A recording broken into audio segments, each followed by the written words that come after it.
Hello, everyone. Some people have asked if I could try to do a short vart on the Parsha each week, so we'll give it a shot.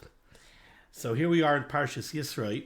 The pasuk says, "Vayishma Yisro Hear Midyan." Yisro, the kind of Midyan, heard, "Severqal asher asa elikim leMoshe uLYisrael Amalek." Everything that the Rebbeinu Shalom did for Moshe Rabbeinu and for Klal Yisroel.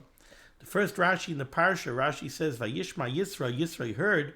Rashi says, "Ma shmua shama uba." What is this that he heard? Ma shmua shama. What is it that he heard? Uba, that made him come out to the midbar to Klal Yisroel. Rashi says, Krias Yam Suf. He heard about Krias Yam Suf. Milchemes Amalek. And he heard about milchemes Amalek. Rashi brings this down from the Mechilta, from the Gemara in Zevachim, on Kuf Zayin Amud Aleph.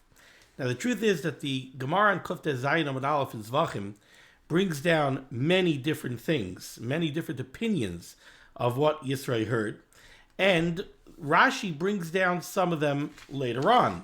Rashi says in the same pasuk, "Severqal asher asa," that the pasuk says Yisro heard everything that Hashem did. Zokt Rashi, "Severqal asher asa lehem biyaridas hamon." He heard about the man, uva be'er. He heard about the be'er shel Miriam, the water, uva Amalek. He heard about Amalek, and the Gemara in Zevachim says he heard about Matan Torah. So definitely we have in the Gemara in Zevachim and elsewhere, it's told to us that Yisro heard about many of the nisim that occurred, and it wasn't only milchemes Amalek and Krias Yam Suf that moved him to come join Klal Yisroel in the midbar. Yet Rashi, in his wisdom, Rashi tells us in pasuk Aleph, "Ma shmua shama uba." What did he hear that made him come? Rashi says two things: Krias Yam Suf or milchemes Amalek. Those are the two things that he heard. What can we learn from this Rashi? I think it's very important to take from this Rashi that there are two very different motivating factors that could motivate somebody to attach himself to the Torah HaKadoshah. And they're really, in a way, two polar opposites. Rashi says the first thing that Yisro heard was Krias Yam Suf. Now let's realize that the entire world heard about Krias Yam Suf, because Chazal tell us that when the Yam split, all the Mayim in the world split. Exactly what that means, I don't know. The Atlantic Ocean split into two. I'm not sure exactly how, how the Nace manifested itself worldwide, but certainly everybody found out about Krias Yam Suf. What does Krias Yam Suf show? Krias Yam Suf shows, obviously, the tremendous power of the Rebbeinu Shalom, the tremendous kayach of the Rebbeinu Shalom to be meshana the derech hateva. It's like the Chinuch tells us when it comes to the mitzvah of Sipur Yitzias Mitzrayim, mitzvah Yud Beis, and the Chinuch tells us that one of the ikrim of the mitzvah of Sipur Yitzias Mitzrayim is that we need to show our children that the nisim the Rebbeinu Shalom did in Mitzrayim show us that the Rebbeinu Shalom made everything, the Rebbeinu Shalom controls everything, the Rebbeinu Shalom's mimer, the word of the Rebbeinu Shalom, is what makes everything continue the way it continues, and that the Rebbeinu Shalom could change anything whenever he wants, and that the Rebbeinu Shalom will change anything. He'll change totally the Sidrei HaTeva in order to take care of Klal Yisroel. That's the Iker, says the Chinuch, of Sipur Yitzias Mitzrayim. So Krias Yam Suf shows all of that. Krias Yam Suf shows the tremendous kayach and power of the Rebbeinu Shalom, and that the Rebbeinu Shalom is prepared to use it for Klal Yisroel to take care of us. That's what Krias Yam Suf shows. Now, Yisro could have seen Krias Yam Suf, and Krias Yam Suf alone could possibly have motivated him to come join Klal Yisroel. But that's not always enough to move somebody. Why? Because a person could look, and a person could say, all right, I see the tremendous power of the Rebbeinu Shalom, but you want me to come, you want me to change my whole way of life, you want me to buy into the lifestyle of the Torah HaKadoshah, you want me to become an Eved Hashem, that's a lot. You're asking a lot. Now, okay, I see the Rebbeinu Shalom is very powerful. I see he's willing to take care of Klal Yisroel, but is it enough to move me? For some people, it would be. But then there's another thing that Yisro saw. He saw milchemes Amalek. You know what milchemes Amalek showed him? What happened by milchemes Amalek? Why is it that there's such a milchama against Amalek midar dar? Ki yad al keis ka. Milchama Hashem ba Amalek midar dar. What is the tremendous evil of Amalek that in each generation we always have to remember this mitzvah? We have this mitzvah, Zechiras Maaseh Amalek. We have to remember what Amalek did, and we have to remember the mitzvah of Mechias Amalek. And as soon as we have a melech in Eretz Yisrael, we have to go take care of the mitzvah of milchemes Amalek. What is it? Well, what Amalek did was pure, unadulterated evil because it made no sense. You just saw that the Ribbono Shel Olam overturned the greatest, most powerful superpower in the world. The Ribbono Shel Olam took Mitzrayim and completely destroyed Mitzrayim in order to take Klal Yisroel out of Mitzrayim. And as soon as they get out of Mitzrayim, you go attack them? And why were you attacking them? They weren't really coming to you. They were coming to Eretz Canaan. They were coming to the Shiva Umais in Eretz Canaan. That's really where they were headed, to go wipe them out. So the second they get out of Mitzrayim, you go ahead and attack them?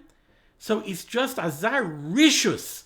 You had just such a hatred for Klal Yisroel. It's reminiscent in a certain way of Hitler, Yamach Shemai, when World War II was winding down and the war was hopelessly lost, and yet Hitler, Yamach Shemai, and his henchmen were diverting precious resources just to go murder another few Yidden. Not few, but the relentless hatred for Klal Yisroel, the relentless hatred for a Jew, that at a time when they were on the ropes and they could use every truck and all the manpower and all the resources, but no, there's still some Jews, we still have to kill some Jews.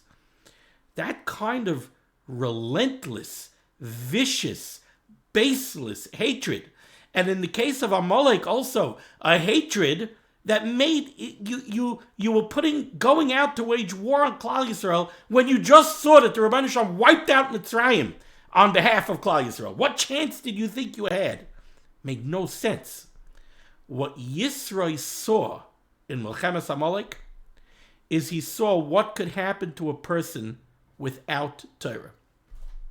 And the truth is, Rabbi Say, take a look at the world around us and you see the same thing nowadays. Look at the world around us. Look at the news. And look at the Olam Hafuch Ra'isi. Look at the backwards, upside down world. When there's no Torah, look where the people go. Look at the things that they're willing to render permissible in the name of freedom, equality. Look at the things that we know are toyevos, that were considered toyevos by non-Jews for centuries and centuries and centuries. And now everything is permissible. Everything is permissible. Everybody has to be allowed to do whatever they want to do. And if you stand up and say something against it, you're a pariah. Then take a look at some of the policies that we have nowadays that are all over the news, where criminals are allowed to roam free. You would think that a civilized, organized society would understand that dangerous people have to be locked up. No. What we're going to do is now we're going to institute new policies. Criminal? No, we can't lock him up. No.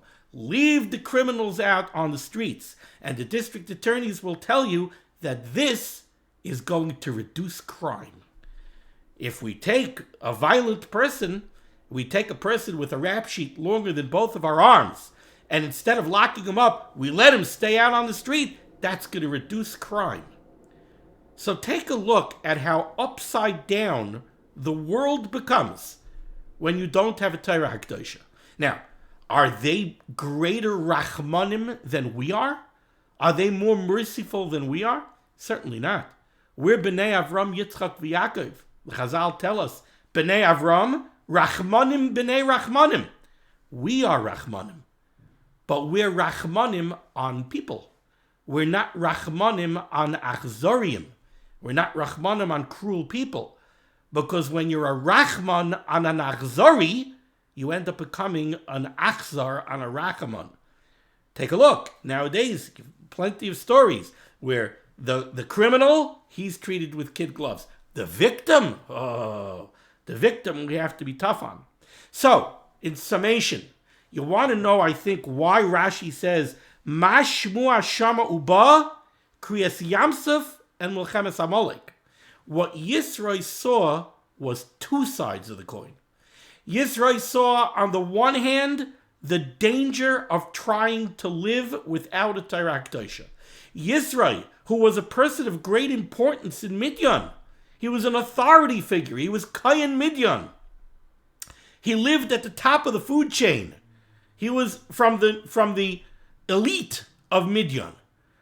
But Yisro saw in milchemes Amalek, there is no hope for society without Torah. So he saw that, and then he also saw that there is a way to go. There's a Rabbeinu Shalom, there's a Borei Olam, whose power is unlimited, and who wants to use his power to support a Klal Yisroel that will have a society that can work. Yisro said, that's what I want to attach myself to. And I think that's why Rashi picks on these two things from all of the Gemaras in Zevachim. He mentions the other ones in passing as well. But Mashmua Shama Uba, it was these two. This is something that we have to take into our own lives. We have to realize, Asher Bachar Banu Mikala Amim and Asan Lanu is Tairasai. The Rabbeinu Shalom gave us a Torah HaKdosha that gives us a life. Without the Torah HaKdosha, beware, chas v'chalila, of where you could sink.